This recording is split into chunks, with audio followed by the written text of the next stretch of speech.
When I was on the phone call earlier this week, and I was on the phone with this person who creates oracle decks and tarot decks, I noticed that everybody except maybe one or two people on the call was melanated, and this isn't about race or a culture. This is about a people. So for a long time, there are things that have been practiced in secrecy. It's been kept quiet because if you notice, when I talked about Christianity, I said that Christianity took some of what it blended things, and it pointed out the things that were powerful that needed to be practiced to hold things in place, not just for the world as a whole, but also individually. So there are people that you know that always think in a good state of mind, who don't allow themselves to be angry, to be frustrated, to be not seemingly, if it is, it's inside and they deal with it eternally. So you may have somebody. I used to know a lady named Becky. Becky was always happy. Becky always had things flowing to her. All her being affirmed what she wanted to see, not what she was seeing, because she, for generations, had been taught to practice and allowed to practice the affirming of good things.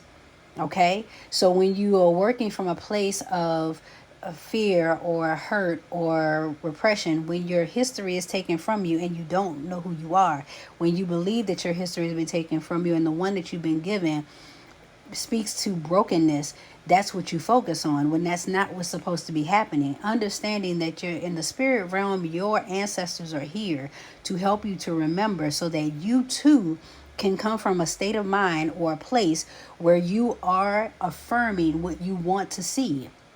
It's not just about it gaining like money or prosperity, it's about gaining all of yourself, focus, gaining creativity, gaining like expansion, like literally gaining like more of yourself, like the knowledge that you have within you. Like there's too much stuff that's been in practice that has been taken over by other people because someone knew how to do something but didn't know the value of it.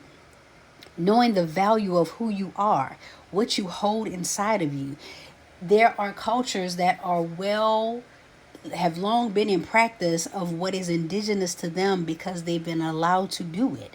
And so if you are someone who has not been allowed within your culture, within your ethnicity, to follow what's in your heart with all your being, without limitation, you will always find that there's something like you're always wanting to work against the resistance. There are some practices that were put in place because the duality of that practice, the thing that is said to be demonized or bad, is the thing that was the original practice of the people. I don't speak against any practices. I might say what something is, but I don't rebuke it and I don't reject it. I just understand how it came about and what it was for. Within there's voodoo, and there's voodoo in different places, but there's also Ifa, which if you look at the two, they are like the duality of each other. So where some people couldn't practice voodoo, they were okay with practicing Ifa when a lot of the principles seem like they're the same. They're just worded different. That's it. It's a blending. That is what happens. It's a blending. Now, do I reject voodoo? No. Do I reject Ifa? No. Do I reject Christianity? No. I understand. Do I reject Judaism? Nope. Do I reject Islam? Nope.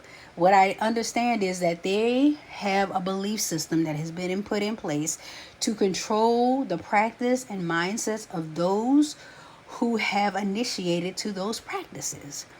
If you're initiating to spirituality, there are people who look at spirituality and say there are no rules, and that is not true.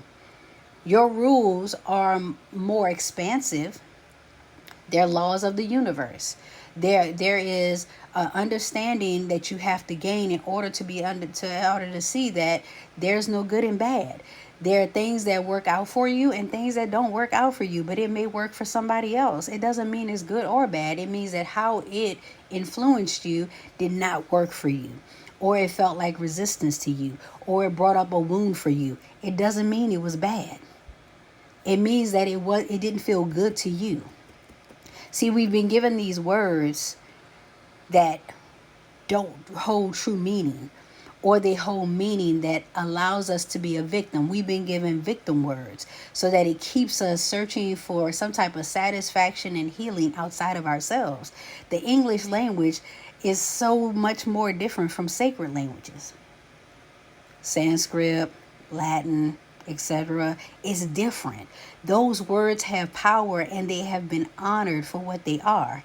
The English language has evolved over time. The dictionary has evolved. Like, the words have changed meaning. That is, if you think about it, the dictionary, there are different versions of the dictionary throughout time, but the ones that are held in the courtroom are old texts, because those old texts they understand that those words hold meaning, and that swearing on a Bible that represents those old words, those old meanings, holds more power.